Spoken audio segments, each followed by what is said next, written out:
কোথায় যাব বলেন, আপনারা বলেন, আমাদেরকে আপনারা একটু সাহারা দেন, আমাদের পোলা বাচ্চা নিয়ে আমরা কোথায় যাব?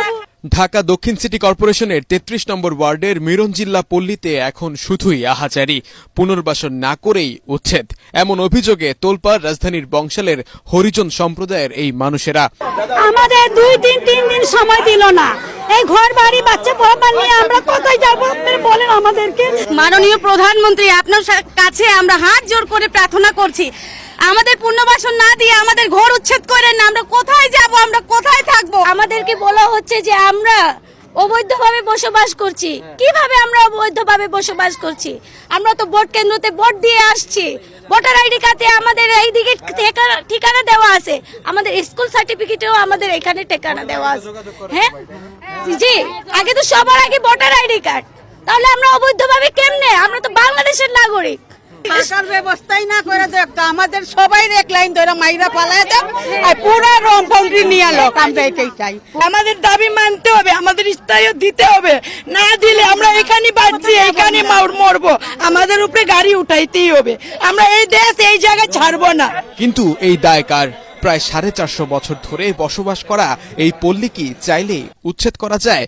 কি দাবি তাদের? हम लोग सब भाई लोग को अनुरोध कर रहे भाई, अभी भी हम लोग को नगर पिता मेयर साहेब जिंदा है, वो अभी तक हम लोग को साक्षात नहीं दी थी। हम लोग को साक्षात क्यों बेकमा? जब तक हम लोग साक्षात नहीं दिया, जब तक हम लोग को पुनर्वासन नहीं दिया, हम लोग घर नहीं तोड़ेंगे, प्रयोजन पड़े वोल्टेज हम लोग ऊपर से जाए। तो हम लोग आवाम लीग के विरुद्ध, ये सरकार के विरुद्ध कभी नहीं जाएंगे। আজ আমাদের সাথে যে অন্যায় হচ্ছে, যে অত্যাচার হচ্ছে, মনে হয় আমরা এদেশের নাগরিক না, আমরা এদেশের ভোটার না। এদেশে রোহিঙ্গাদের যেভাবে সুযোগ সুবিধা দেওয়া হয়েছে, আমরা এদেশের নাগরিক থাকা সত্ত্বেও আমাদের বাপদাদা, এদিকের পূর্বপুরুষরা, এইদিকে আমাদের আজ থেকে 400 বছরের আমাদের জন্মস্থান, এই দেশে আমাদের 10 জন শহীদ রয়েছে। এই 10 জন শহীদের রক্তে অর্জিত এই মিরনজিল্লা সিটি কলোনি আজ উচ্ছেদের মুখে। 100% কপার কন্ডেন্সারে তৈরি ভিশন ফ্রিজ, তাই গুণে মানে অটুট থাকে বছরের পর বছর। সরেজমিনে দেখা যায় মিরনজিল্লা পল্লীতে মোতায়েন করা হয়েছে আইন শৃঙ্খলা বাহিনী। এ সময় জানতে চাইলে ঢাকা দক্ষিণ সিটি নির্বাহী ম্যাজিস্ট্রেট ও সম্পত্তি কর্মকর্তা মোহাম্মদ মনিরুজ্জামান জানান, এখানে কোনো উচ্ছেদ অভিযান চলছে না, এখানে চলছে অপসারণ, যা দক্ষিণের মেয়র এখানকার প্রতিনিধি ও কাউন্সিলরের সাথে পরামর্শ করেই সিদ্ধান্ত নিয়েছেন। এখানে কিন্তু কোনো উচ্ছেদ অভিযান চলছে না। এখানে যারা আমাদের নিয়মিত স্টাফ, যারা আমাদের সিটি কর্পোরেশনের বেতনভুক্ত পরিচ্ছন্নতা কর্মী, তাদের মান উন্নয়ন করার জন্য মাননীয় প্রধানমন্ত্রী তাদের জন্য কিন্তু ফ্ল্যাট বানিয়ে দিয়েছেন। আমরা এখানে বিল্ডিংয়ের পাশেই বহুতল ভবন বানানো হয়েছে, ফ্ল্যাট বানানো হয়েছে। এই ফ্ল্যাটগুলিতে মাননীয় মেয়র মহোদয় তাদেরকে বরাদ্দ দিয়েছেন।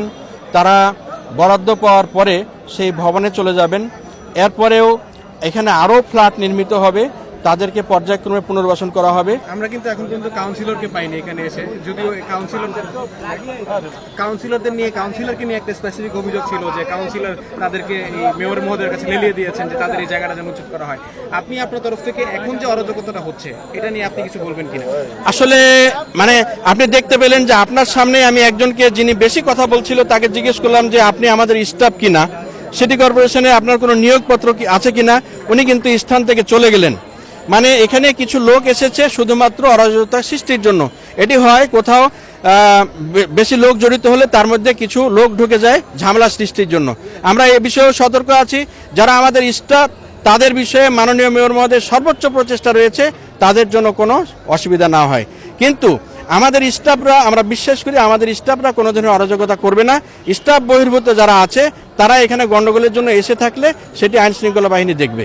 যদিও স্থানীয়দের অভিযোগ, ওয়ার্ড কাউন্সিলর মোহাম্মদ আউয়াল হোসেন এখানকার ঘরবাড়ির সঠিক তথ্য দেননি মেয়রের কাছে। আমাদের ওয়ার্ড কাউন্সিলর, উনি যে আমাদের অভিভাবক হিসাবে আমরা ওনাকে মানতাম, উনি আমাদের এই জায়গাগুলো আত্মসাৎ করার জন্য, এখানে মাল্টি স্টেট মার্কেট করার জন্য একটা প্রস্তুতি গ্রহণ করেছেন।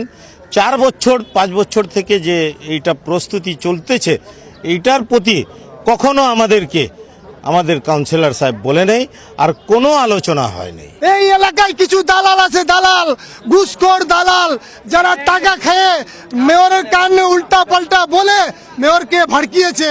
মাননীয় মেয়রকে আমি অনুরোধ করব, এই ব্যাপারটা একটু দৃষ্টি আকর্ষণ করার জন্য, গুরুত্ব দিয়ে দেখার জন্য। এই ঘটনায় ক্ষোভ জানিয়েছেন মিরঞ্জিল্লা হরিজন পল্লীতে বাস করা প্রায় ৩,০০০-এরও বেশি মানুষ। মাসহারুল হক মুহাজির, এটিএন বাংলা, ঢাকা।